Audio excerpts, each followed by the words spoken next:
Hello fam, welcome to the African Diaspora News channel. I am Wangel Zalalam bringing you this report. Trump does it again. Like, he still manages to do some messed up stuff when he's in the middle of his situation. He's about to leave power just within a few days, and then his concern is to remove Africans from America. So these people are asylum seekers. They were there asking for America's help basically, and they sent them back, all of them, to Nairobi. Their plane landed last night, and reports show that there's more people that are supposed to be sent before Biden takes office. That is because Biden says he will have 100 days of no deportation until everything is cleared. Let me read you the article. We'll come back and discuss. The Trump administration is continuing to deport African asylum seekers in its last few days before the inauguration of Joe Biden, who has promised a 100-day suspension of deportation amid allegation of abuse of detainees, insufficient legal protections, and inadequate precautions against COVID infection.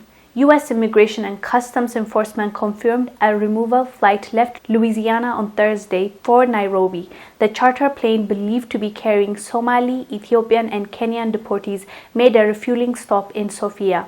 There are mounting concerns that there could be a final deportation flight to Africa as late as Tuesday, the day before Biden takes office, as part of a systemic effort by ICE to move as many African asylum seekers as possible out of the country before the end of the anti-immigrant Trump administration. The last few months of 2020 saw a rise in deportation of African nationals, despite ongoing political sectarian violence in Cameroon, the Democratic Republic of Congo, and other countries to which deportees were returned. There were reported allegations that detainees were forced, sometimes with beatings, into signing the documents waiving their rights to further legal hearings. Many of the Cameroonians deported on earlier flights remain unaccounted for after their return. Furthermore, ICE deportations have peaked during the pandemic, requiring deportees to be packed together at close quarters. According to the watchdog group Witness at the Border, Thursday's deportation flight left from an airfield at Alexandria, Louisiana, which has a holding center run by ICE. The facility currently has 22 COVID-positive cases among its inmates.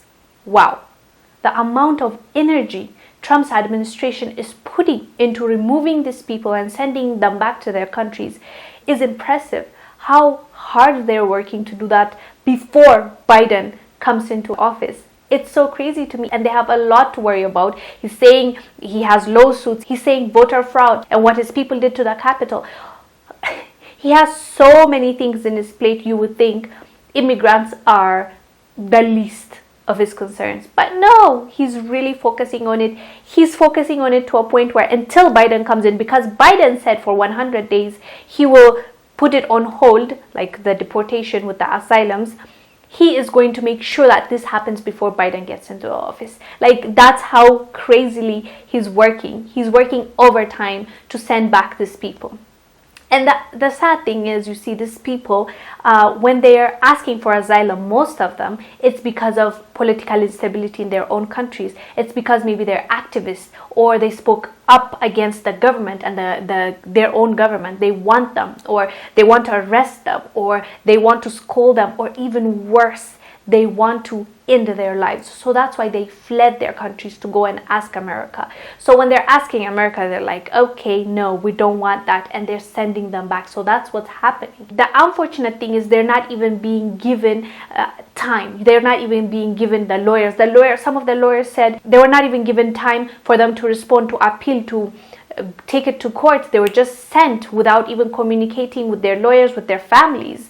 And some of them, it is even reported, The Guardian reported that they were beating them to sign the papers agreeing that they will be deported. So I don't know why this cruelty is necessary for these people to come and ask for your help.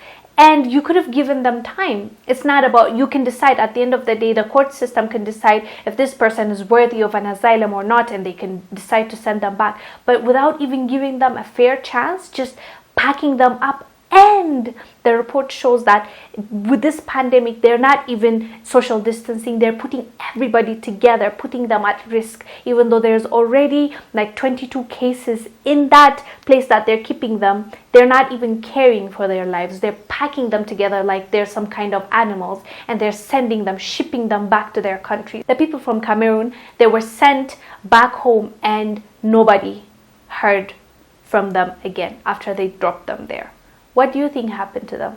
What if those people that you sent back are the same people that were trying to fight for their people, spoke up against the government, and the government didn't like what they said, and now you just handed them to this government that wants to cause harm to them? The thing about this report is the rush.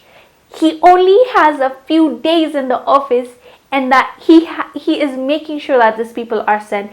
Mind you, these people are not criminals. These people are not being deported because they did something wrong. They're being deported because they're asking for asylum, and America is saying, no, we don't buy it. We don't want to give you a chance. Go back. So what's the rush? If they've not done anything wrong, what's the rush? Why not handle it the way you will handle any other asylum from any part of the world? Is it because they're Africans? What's the rush?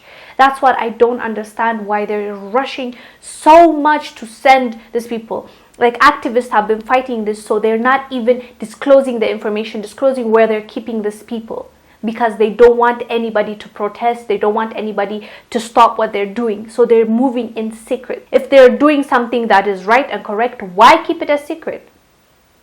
If you're not doing anything wrong. If what the report is saying is not true, why care? The report is showing that they are abusing these people that are in their facilities. Why rush it? Do you have something to hide? That's what I want to know.